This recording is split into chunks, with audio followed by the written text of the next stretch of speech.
Okay, guys, welcome back to my channel. Today we are talking about Sergeant Pedophile. Sergeant Pedophile? Yeah, Sergeant Pedophile. A lot of y'all come to my channel for my little CO content, but boy, do I have a little story and scandal for you. This story is near and dear to my heart because I actually worked with this person that I'm going to be talking about. I'm going to be reading part of the article from the United States Attorney's Office in the District of Maryland where this occurred. It occurred in my hometown, and it's not getting the publicity that I think it should get because there's a lot of things that occur in this field and occur in law enforcement in general that doesn't get talked about. Like, they talk about the drugs and they talk about all this other stuff, but they don't talk about what I'm about to talk about. So the title of this video is of course Sergeant Pedophile, because we're going to be talking about Michael Mannion Jr. He was a sergeant at Baltimore County Detention Center. That's also where I worked at. We worked together I was there for approximately 5 years, and for 5 of those years, I'll say maybe 3.5, I worked with him, because at one point he came on night shift, and I only dealt with him prior to that on an intermittent basis when I would get drafted over to the following shift for day shift. What I can say is that everything that I'm about to read to y'all and share with y'all is all facts, okay? Nothing that I'm about to read is speculation. So the title of the article is called Former Baltimore County Correctional Officer Sentenced to More Than 33 Years in Federal Prison for 2 Counts of Production of Child Pornography. This man produced child pornography. Take that in for a minute. Sidebar, if y'all have any children that are in the room, please ask them to leave because we're about to dig into this. So again, this came out on Friday, October 23rd, 2020. Okay, I will have this article linked in my description box, so please click on it if you want to read it for yourself and give your own or form your own opinion and comment down below. But like I said, I'm just going to be sharing what I think of this, especially considering I had a personal interaction with him and a professional relationship with him as co-workers.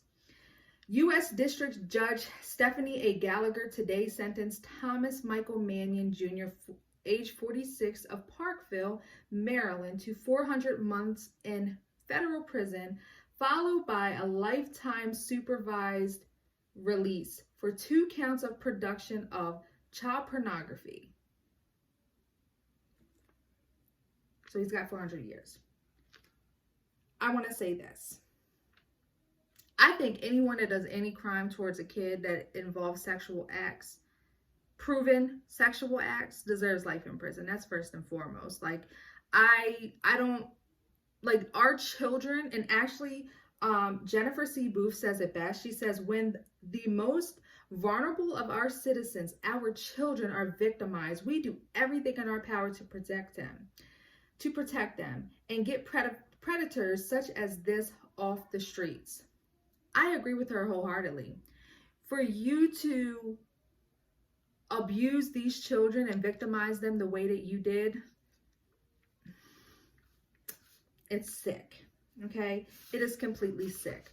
So I'm gonna skip through reading everything. I would like to say this, and I'll drop this down on the bottom here. If you feel like any child is being sexually abused, the FBI has a tip line, and it's https://tips.fbi.gov, and again, it's right down here on the bottom. If I have any conspiracy theorists on here, this particular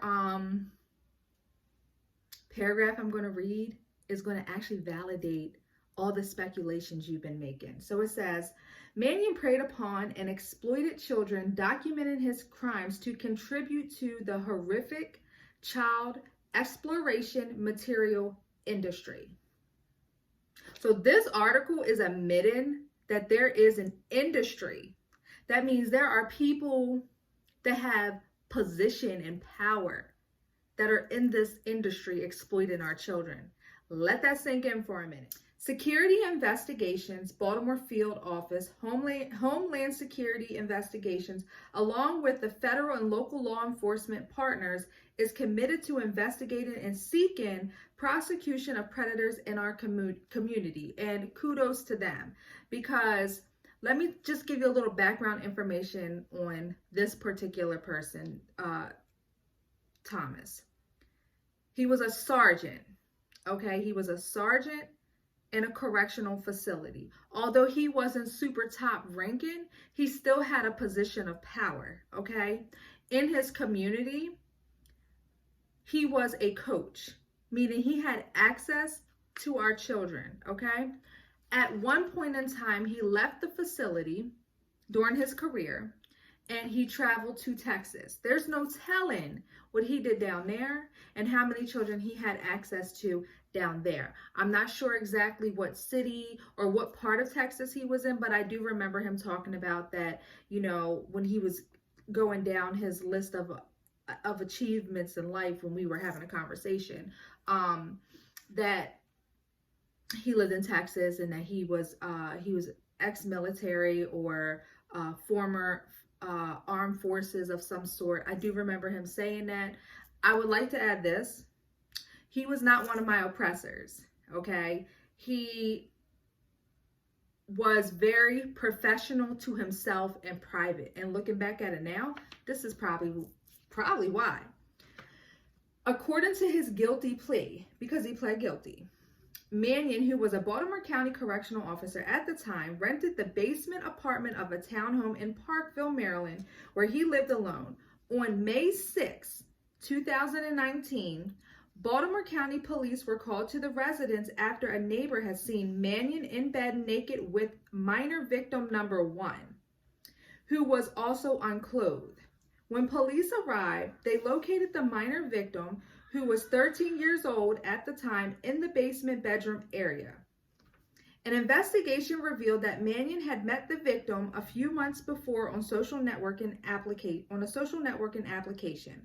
Mannion had initially met minor victim number 1 on March the 9th, 2019, and brought him to his apartment, where they engaged in sexually explicit conduct.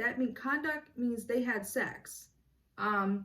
Mannion took photos and videos of minor victim number 1 during the sexual encounter. Mannion admitted that on March 12th, 2019 and March 17th, 2019, as well on additional occasions, he distributed the sexually explicit images of minor victim number 1 to others.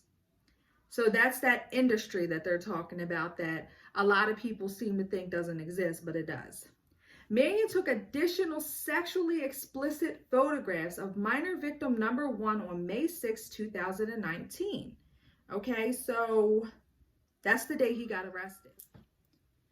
A forensic analysis of Mannion's cell phone revealed 21 images and 2 videos depicting minor victim number 1 engaged in sexually explicit activity on March the 9th, 2019. That's victim number 1. And an additional 8 images of minor victim 1 documenting the sexual activity on May the 6th, 2019, the day he got arrested. So this was going on for some time, which leads me to think this is not the first time he's done this. He's been doing this. As detailed in the plea agreement, Mannion also communicated with minor victim number 2, a 14-year-old male through social media networking applications, which if you haven't watched my video on raising a juvenile offender, a youth offender sex predator, please watch that video, because I talk about social media and I talk about Jerry Rice and how social media is used and these apps are used to gain access to our children, and that's the main way that our children get victimized, trafficked. Some of them get extorted. I also would like to shed light on a video that's circulating on TikTok that is promoting it's called Megan's Missing. I'm a screenshot it right here. It's here on YouTube. When you get a chance, go check it out. If your children are from the ages of 12 to 18, I would recommend you sitting down and having them watch it, because it talks about this in detail and how predators access your children and what could potentially happen. And thank God Mannion was only a rapist and not a murderer. Mannion admitted on April 17, 2019, Mannion went to the home of minor victim number 2, where he engaged in sexual activity with the victim and took photographs and videos documenting the sexual contact. Mannion distributed the child pornography images of minor victim number 2 to multiple other users on social networking applications. The forensic analysis of Mannion's cell phone recovered 18 images and 2 videos documenting the sexual activity with minor victim number 2. And according to the plea agreement, Mannion attempted to meet with several other minors with whom he communicated with on social networking applications. Let me just remind y'all, this was a sergeant in the jail that I worked in that also housed juveniles. With several other minors with whom he communicated on social networking applications even after the minors advised Mannion of their ages. Mannion also discussed his sexual interest in other children that he knew. Where'd he know them from? Or had contact with during sexually explicit chats with users of the application. In addition, a review of Mannion's laptop computer revealed multiple images of child pornography. First thing I think, the other children that he knew, we can't say if they were young offenders or not. We can't make that, we can't exclude that, okay? Both offenders were males. Both offenders were Black males. And both offenders were at a disadvantage. I'll say that they weren't protected well. Or if they weren't protected well, Mannion did a very good job at achieving the trust of the parent of that minor. I turn on the TV and I see a person I know on there for doing something that they allegedly despise so much. Like, this man hated sexual predators, period. Like, he had no problem voicing it. Unfortunate. It's very unfortunate. What you guys don't know is that this particular supervisor and the supervisors in my facility are privy to information that we as officers are not. Meaning they can look up their indictment paperwork. They can read the evidence against them. They can see what a particular offender is potentially going to be charged with, or see the reasons why, the details. So him seeing the details of children, of victims being abused and the way that they were being abused, and he still decided to partake in that abuse, is sickening. It's completely sickening. As far as the applications go, there's only 2 applications I can think of that predators like to use aside from Snapchat, is Kik and WhatsApp. And that's because both of them are encrypted.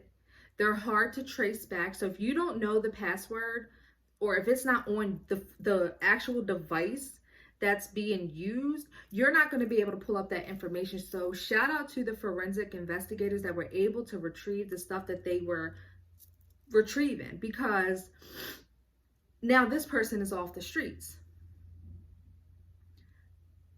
What gets me with him is that he was trusted. He used his position, he used his power, his title, and his accolades to gain the trust of these babies. Babies. I have a 14-year-old, soon to be 14-year-old son. I have a 11-year-old son. Wait, how old are these dang on kids? I think one, oh, I'm sorry, I have a 13-year-old and I have a 14-year-old son. So, and a 15-year-old daughter. What are you doing, sir? He has a child. Like, how dare you betray the community? So, for everyone that is saying, oh, save the children is not real, it is a conspiracy theory. This paperwork right here, this document that I'm going to link down in the description box, literally says it. There is an industry of child pornography. And it doesn't just start or end with a person in a certain tax bracket. It's unlimited.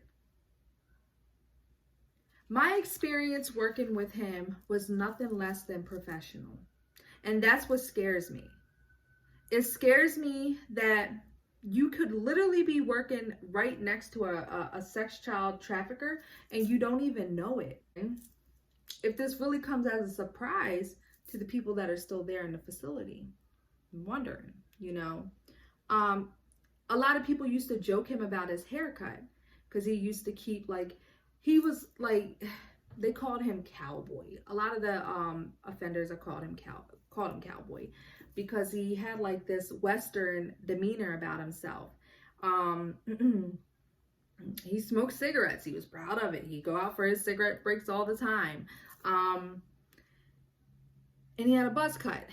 And someone was joking him. One of our fellow officers was joking. Was like, "Yo, you got a haircut like a child pedophile." And he just laughed it off. And he's like, "Man, you know I hate them you know I hate them." But did you really? That's just a speculation right there. I'm just adding my little spice to it. But y'all, yeah, so this was, I'm a little late to the game as far as like seeing the immediate, it says for immediate release. So they definitely wanted it out there. Please, if you see something, say something. And thank God for the neighbor that was like, what is this man doing? Bringing this little boy back into his home or in his home. Something's not right here. And thank God for her bravery for going to investigate, because she went to the back door. She opened the sliding back door and walked up in there. Yeah, she did. Kudos to you, sis, because you did that. You actually saved this child. You saved it. For a moment, I thought that he had got out on bail, but I definitely had my facts confused. He was abusing two young boys at the same time, not in the same day, but at the same time. The latest victim was May the 6th. Of 2019. And then he admitted to being involved with another victim on April 17th of 2019. Wow. It also says, this case was brought as part of a Project Safe Childhood, a nationwide initiative launched in May 2006 by the Department of Justice to combat the growing epidemic, an epidemic that we don't know nothing about. We don't know nothing about this epidemic of child sexual exploitation and abuse. Led by the United States Attorney's Office and Criminal Division, Child Exploitation and Obscenity Section, Project Safe Child marshals federal, state, and local resources to locate, apprehend, and prosecute individuals who sexually exploit children, and to identify and rescue victims. Which means some victims are being rescued. So all this stuff that we're hearing about the child sex slave and child slave period, like this stuff is real. It's just not being talked about because a lot of people that are participating in it hold positions of power. To my Black community watching this video, I need for y'all to start really investigating what these laws are. Because back in 1994, I don't know if you guys are aware of this, but I'm going to make you aware because I just found out from Donald Trump. Sidebar, not a Trump supporter. I don't support either party. I think that what they do to the Black community is terrible. There was an act. It's called the Crime Act Law 1994. I'll link it down here so you can look it up for yourself. Basically, this law was the most aggressive law set out to criminalize the Black community. It basically targeted the Black community, period. It had the three strike rule or law, where if you commit a crime 3 times, you're being arrested. You're being arrested for life. That's still being implemented, but yeah, he got 33 years. He should have got life. And also Joe Biden and the Clintons orchestrated this narrative of the super predator, because at that time is when the Central Park 5 was big in the media. It was big in the media. And they wanted to gain control and get these predators off the street, y'all. Yes. So they came up with this Crime Act law, and who was the face of it? Our Black kids. Our Black men. So when you think of a predator, think of this too. Don't just think of Black men. Bill Clinton actually said that he regrets creating that law because it's responsible for mass incarceration, which we know is mostly filled with Black men. So he apologized for even having that law underneath his administration. But it was actually Biden who drafted and is very proud of this bill because he got predators off the street. And in my opinion, we just put our oppressor in our office. But that's another video. That's another topic for another video. What I want y'all to start doing is really protecting your children, educating your children, and letting them know the vast dangers that are going on in this world, because they're being told that their predator looks one way when they look completely different. They look completely different. So they have no problem trusting a person looking like this coming up to them, wanting to help them. They have no problem because they've been told all their lives that a predator looks like them. So that's all I got to say on this topic. I know it was a spicy topic, a lot of ish that went on in that facility, a lot of stuff. I hope one day they can get it under control. I hope one day that everyone that played a part in my demise gets held accountable. I hope that facility crashes and burns, because what goes on in that facility is it's outrageous. Outrageous. One youth offender, when I was there, and I'm gonna wrap this video up. One youth offender was housed for 23 hours, solitary confinement, could not come out and shower or walk because he was depicted as problematic. Yeah. So if you got family in prison, please check on them. If they're saying something's going on, get a lawyer. All right. Well, thank you guys for watching. Please subscribe, like my video, comment down below. What are your thoughts on this? Read the article, form your own opinion, and come back. I got great content. I'm literally giving you the secrets of the career that you're thinking about entering in. The good, the bad, the ugly. And I am a little biased. So just take it with a grain of salt.